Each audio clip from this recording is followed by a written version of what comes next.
Muy buenos días. Seguimos con la palabra de Dios abierta en los proverbios en estos 2 días que nos tomamos para completar la lectura del libro de proverbios que hace unos meses o quizás el año pasado habíamos leído, pero solamente los proverbios de Salomón. Y no estoy muy segura que hayamos encontrado esos espacios en los cuales después de otros sabios aparecen más proverbios de Salomón. Bueno, haciendo una recapitulación, ayer leímos desde el capítulo 22, 27 era, 17, los 30 dichos de los sabios. Tan interesante porque cada 2, 3 versículos cambiaba los dichos o escritos y iba desarrollando en un sentido bastante parecido al estilo de Salomón, que por supuesto era la forma oriental de consejos, de apuntar a aspectos negativos de la vida de las personas y después oponerle los positivos y casi siempre después volver a tomar conciencia de que frente a las actitudes de los seres humanos están los ojos de Dios. Abrí en el capítulo 22 donde dice, los ojos del Señor protegen el saber, pero desbaratan las palabras del traidor. Esto era de Salomón. Bueno, la cosa es que ayer leímos los 30 dichos de los sabios, el final del capítulo 22, 23 y 24 también, donde de repente aparece otros dichos de los sabios, que ahí no sabemos si eran otros sabios o simplemente que en esta recopilación iban apareciendo materiales seguramente conocidos. Bueno, encontramos muy interesantes con algunas de esas ironías, ¿no? Como cuando dice, pasé por el camino del perezoso, por la viña del falto de juicio, y ahí describe lo desastroso de su hacienda y el problema del haragán. Tema que Salomón había, pero gastado por todas partes. Bueno, en el capítulo 25 encontramos otra vez el titulito de Más proverbios de Salomón. Yo no recuerdo, no fui a buscar los apuntes, yo creo que estos de Salomón sí los leímos. Así que lo que quiero leer es el primer versículo porque nos da un dato muy interesante. Como decíamos ayer, todo lo que nos permite unir y relacionar en la palabra aumenta nuestra comprensión y en un libro como este, que creemos que son los proverbios de Salomón y de repente aparecen 30 dichos de otros sabios, ¿no? Pero acá en esta recopilación aparece más proverbios de Salomón. Pero lo que dice es, estos son otros proverbios de Salomón copiados por los escribas de Ezequías, rey de Judá.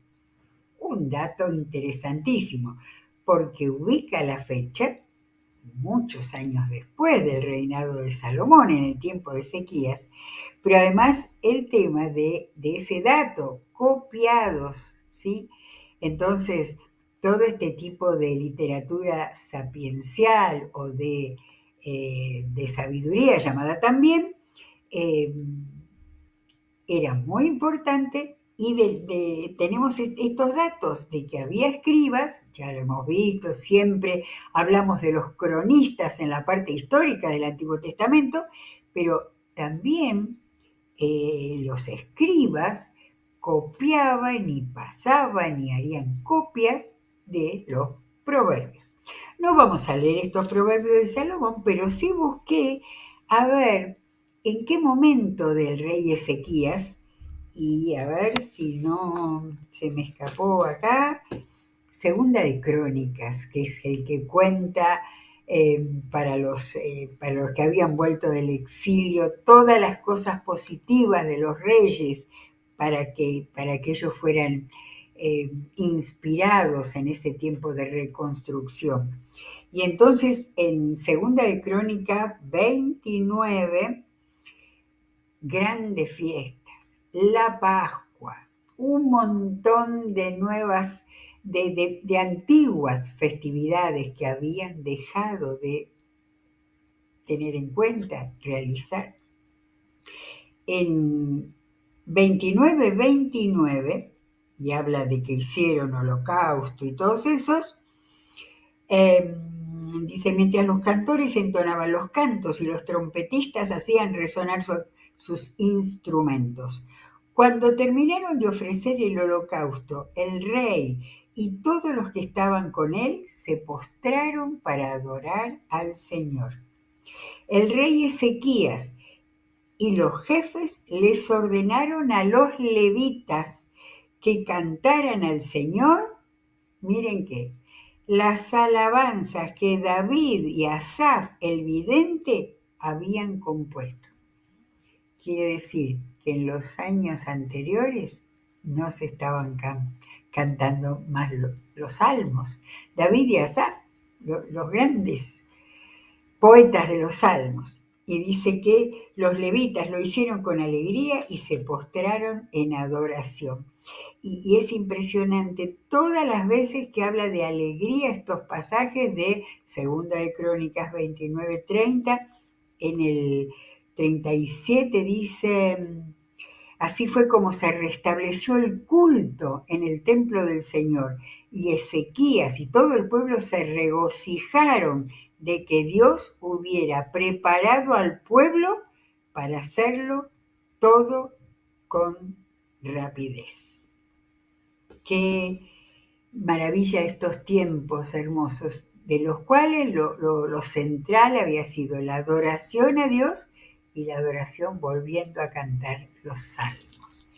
De manera que en este tiempo es donde ubicamos, cuando los compiladores empezaron a buscar todo lo que hubiera de proverbios, especialmente de Salomón, habían encontrado lo que tenemos en el capítulo 25, 26, 27, 28, no hay ningún subtítulo ahí, 29, el 29, que termina diciendo, los justos aborrecen a los malvados y los malvados aborrecen a los justos. Y el capítulo 30 aparece con otro titulito, Dichos de Agur.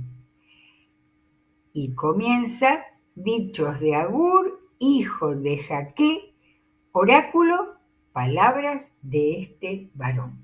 Cuando se usa la palabra oráculo parece referirse a un profeta o algo profético. Esto fue agregado, los compiladores habrán entendido que pongamos un poco más como conclusión de este libro de Proverbios.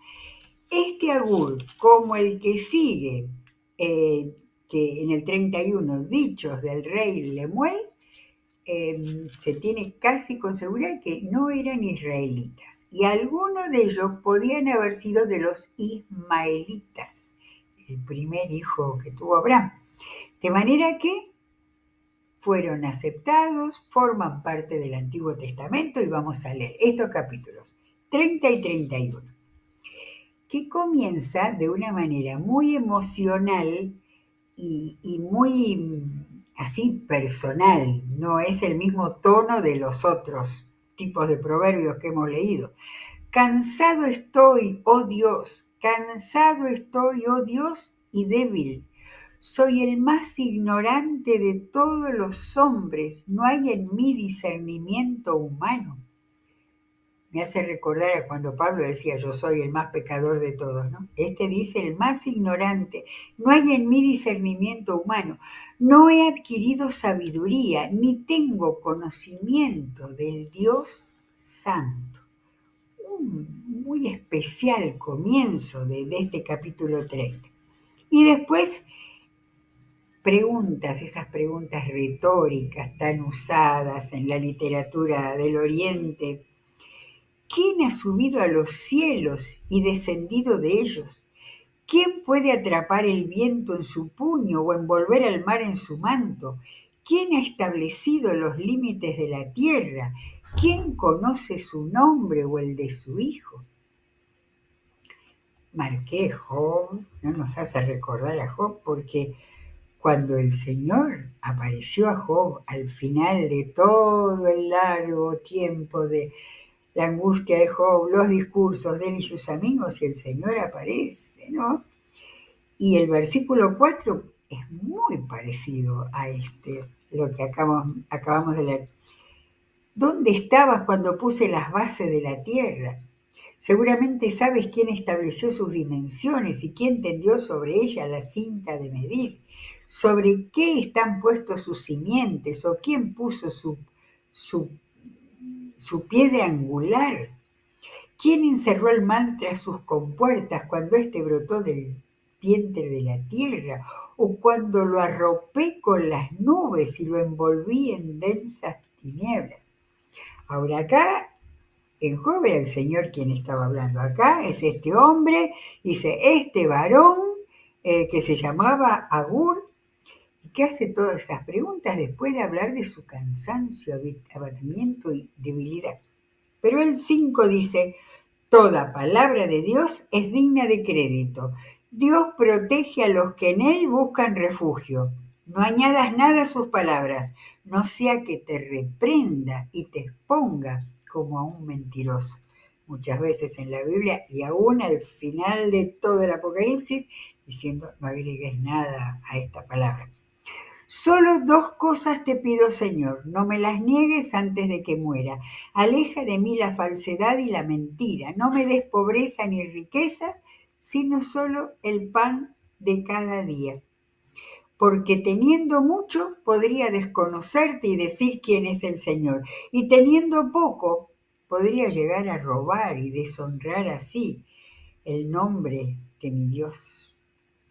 No ofendas, versículo 10, aquí vuelve a parecerse un poco a los proverbios de Salomón. No ofendas al esclavo delante de su amo, pues podría maldecirte y sufrirías las consecuencias. Hay quienes maldicen a su padre y no bendicen a su madre. Hay quienes se creen muy puros, pero no se han purificado de su impureza. Hay quienes se creen muy importantes y a todos miran con desdén. Hay quienes tienen espadas por dientes y cuchillos por mandíbulas para devorar a los pobres de la tierra y a los menesterosos de este mundo.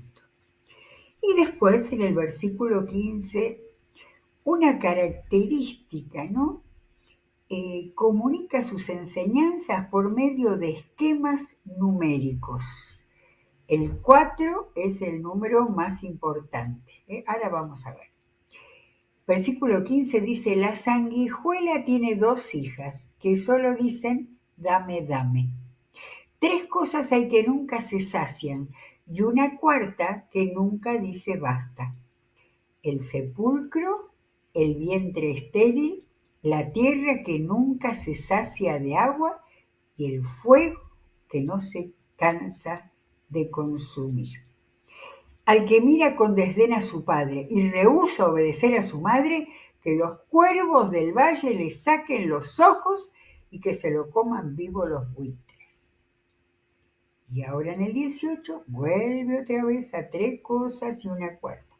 Tres cosas hay que me causan asombro y una cuarta que no alcanzo a comprender. El rastro del águila en el cielo, el rastro de la serpiente en la roca, el rastro del barco en alta mar y el rastro del hombre en la mujer. Así procede la adúltera, versículo 20. Come, se limpia la boca y afirma, nada malo he cometido. Vuelve otra vez a las cuatro cosas. Tres cosas hacen que temblar la tierra y una cuarta la hace estremecer. El siervo que llega a ser rey. El necio al que le sobra comida. La mujer rechazada que llega a casarse. Y el cuarto, la criada que suplanta a la señora. Sigue en el 24. Cuatro cosas hay pequeñas en el mundo, pero que son más sabias que los sabios. Las hormigas, animalitos de escasa fuerza, pero que almacenan su comida en el verano.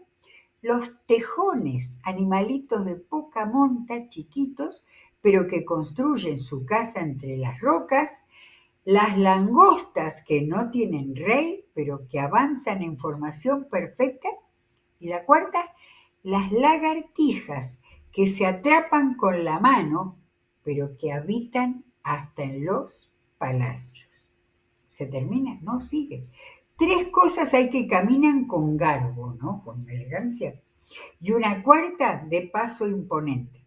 El león, poderoso entre las bestias, que no retrocede ante nada. El gallo engreído. El macho cabrío. Cuarta, el rey al frente de su ejército. Son las cosas que caminan con garbo y que la cuarta, paso imponente. El capítulo de 30 de este Agur, posiblemente profeta, dice: si con un necio te has engreído, si como un necio te has engreído, o si algo maquinas, ponte a pensar, que batiendo la leche se obtiene mantequilla, que sonándose fuerte sangra la nariz, y que provocando la ira se acaba peleando. Acá no hay cuatro cosas, acá hay tres que son retrato de lo que al necio le puede pasar. Y termina, capítulo 30, solamente eran los proverbios de Agur. Y ahora vienen los dichos del rey Lemuel. Y de nuevo vuelve a usar la palabra oráculo. Los dichos del rey Lemuel, oráculo mediante el cual su madre lo instruyó. De manera que había una relación muy especial con esa madre para haber escrito todo esto que era lo que la madre lo había instruido. Preguntas de nuevo. ¿Qué pasa, hijo mío? ¿Qué pasa, hijo de mis entrañas? ¿Qué pasa, fruto de mis votos al Señor? Como Ana, lo había pedido el Señor como Ana. No gastes tu vigor en las mujeres, ni tu fuerza en las que arruinan a los reyes. No conviene que los reyes, oh Lemuel, no conviene que los reyes se den al vino, ni que los gobernantes se entreguen al licor. No sea que al beber se olviden de lo que la ley ordena y priven de sus derechos a todos los oprimidos. Dales licor a los que están por morir y vino a los amargados. Que beban y se olviden de su pobreza, que no vuelvan a acordarse de sus penas. Y terminan los dichos del rey Lemuel: levanta la voz por los que no tienen voz. Defiende los derechos de los desposeídos. Levanta la voz y hazle justicia. Defiende a los pobres y necesitados. Y vuelve a hablar de este tema de los tribunales, de las defensas, que hemos encontrado muchos en Salomón, en los proverbios de Salomón. Pero bueno, interesante estos 9 versículos que son enseñanzas que el rey Lemuel, rey, recuerda de su madre. Interesante todo lo que le enseñaba acerca del licor, del vino, en la parte buena, para los que están por morir, a los amargados, y cuidado a los otros que puedan perder la cabeza. ¿Y qué tenemos ahora? Tenemos ahora lo que aquí se menciona como epílogo. Y este epílogo es un poema acróstico. Recordamos que poema acróstico es aquel que en cada uno de sus versos hay una letra del alfabeto hebreo. De manera que si esto lo escribió el rey Lemuel, no sabemos, pero estaba basado o dividido con las letras del alfabeto hebreo, como hemos visto en Salmos también y en otros textos. Y el epílogo es un acróstico a la mujer ejemplar. Se lee generalmente por el Día de la Madre, pero está muy bueno mirarlo desde este tiempo, entendiendo que es de otro tiempo, pero también a dónde hemos llegado con los conceptos feministas radicales en este tiempo también. Pregunta, mujer ejemplar, ¿dónde se hallará? Es más valiosa que las piedras preciosas. Su esposo confía plenamente en ella y no necesita de ganancias malavidas. Ella le es fuente de bien, no de mal, todos los días de su vida. Anda en busca de lana y de lino y gustosa trabaja con sus manos. Es como los barcos mercantes que traen de muy lejos su alimento. Se levanta de madrugada, da de comer a su familia y asigna tareas a las criadas. Esta madre es una madre de una buena posición, ¿no es cierto?, por el tipo de vida. Calcula el valor de un campo y lo compra. De manera que gran capacidad, ¿no? Con sus ganancias planta un viñedo. Decidida se ciñe la cintura y se apresta para el trabajo. Se complace en la prosperidad de sus negocios y no se apaga su lámpara en la noche. Con una mano sostiene el uso y con la otra tuerce el hilo. De manera que no solo era comerciante, tenía unas posibilidades de ganancia, de compra, venta, de ampliar todo su potencial, sino que también trabajaba con sus manos en esa práctica de hilado. Con una mano sostiene el uso y con la otra tuerce el hilo. Tiende la mano al pobre y con ella sostiene al necesitado. Si nieva, no tiene que preocuparse de su familia, pues todos están bien abrigados. Las colchas las cose ella misma y se viste de púrpura y lino fino. Su esposo es respetado en la comunidad, ocupa un puesto entre las autoridades del lugar. Confecciona ropa de lino y la vende. Provee cinturones a los comerciantes. Se reviste de fuerza y dignidad y afronta segura el porvenir. Cuando habla lo hace con sabiduría. Cuando instruye lo hace con amor. Está atenta a la marcha de su hogar y el pan que come no es fruto del ocio. Sus hijos se levantan y la felicitan. También su esposo la alaba. Muchas mujeres han realizado proezas, pero tú las superas a todas. Engañoso es el encanto y pasajera la belleza.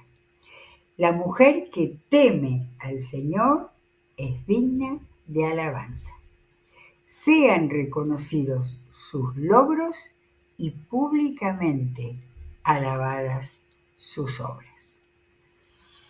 Retrato de la mujer ejemplar. La última letra es Tav, la última letra del alfabeto griego, de manera que ha recorrido en cada uno de estos versículos una de las letras del alfabeto hebreo para resaltar las condiciones y las capacidades de esta mujer realmente ejemplar.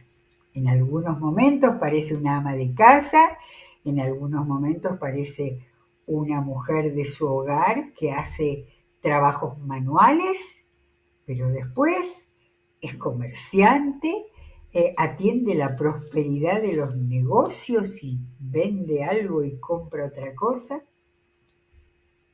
Pero en todo está resaltado los valores. Y esto me hacía pensar que condice, es algo muy diferente a todo el contenido del libro de Proverbios, y acá dice, aparece como epílogo, entiendo que no hay ninguna seguridad de autor, salvo que haya estado, pero no recuerdo haber leído, que haya sido también de los dichos del rey Lemuel, que hablara, que dice que su madre lo instruyó y que después este acróstico fuera de él. Tengo que volver a buscar a ver si en algún lado. Sin embargo, en la Biblia hay mucho de reconocimiento a mujeres ejemplares, ¿sí? Me acuerdo del libro de Ruth, por ejemplo. Eh, y entonces, este cierre de todo el libro de Proverbios, que hubo compiladores sabios, gente que trabajaba con absoluta seguridad en el Señor, que estaban poniendo palabras que eran acordes con todo el contenido de la palabra de Dios. Los que lo hacían no sabían todavía de Jesús y no sabían del Nuevo Testamento, pero acordes con todos los significados de la enseñanza del Antiguo Testamento, después de tantos consejos de los proverbios, a partir de la sabiduría, a partir de la inteligencia, a partir de dar toda la fuerza y la decisión para buscar la sabiduría, para tener la inteligencia, para desechar el mal, para no escuchar ni a los malvados, ni a los perezosos, ni a todos esos figuras negativas que aparecen en los proverbios de Salomón. Es muy interesante que se decidió al final de este libro, para coronarlo y para cerrarlo, un material que alguien escribió y que era un elogio súper detallado de lo que una mujer ejemplar de aquel tiempo, por supuesto, con las características de los hogares, sociales. Sin embargo, todo esto eh, es un llamado, es un reconocimiento al trabajo y a la integridad. Y en esta parte de la palabra de Dios, que es sapiencial, o sea, de sabiduría, lo que trata que los lectores nos llenemos de la necesidad de buscar la sabiduría de Dios, de reconocerla, de desechar lo incorrecto, lo malo, lo injusto. Y como hemos reconocido de otras partes del Antiguo Testamento, de Deuteronomio, por ejemplo, de las leyes de Dios, había dos luces que tenían que iluminar a los seres humanos que seguían a Dios: la verdad y la justicia. Y en todos estos proverbios que hemos leído, más los de Salomón que leímos antes, era muy claro la búsqueda de escuchar al Señor, conocerlo y seguir sus enseñanzas. En estos proverbios, una forma literaria muy común en la antigüedad, muy amada, porque muy sencilla, cortita, tenía grandes verdades que podían ser leídas en la familia, enseñadas a los hijos, y que tenemos acá hijos que han reconocido tanto, especialmente a sus madres, por todo lo que le habían dado. Me gustó mucho haber vuelto en medio de todo lo que estamos leyendo. Vamos a ir al Nuevo Testamento ahora, pero estas luces que nos dan los proverbios y que tenemos que leerlos a menudo. A menudo, volver a leer capítulos enteros de proverbios para ser imbuidos de esta enseñanza que el Señor nos dejó en su palabra. Terminamos Proverbios, cerramos por hoy la Biblia, nos volvemos a encontrar, que Dios los bendiga ricamente.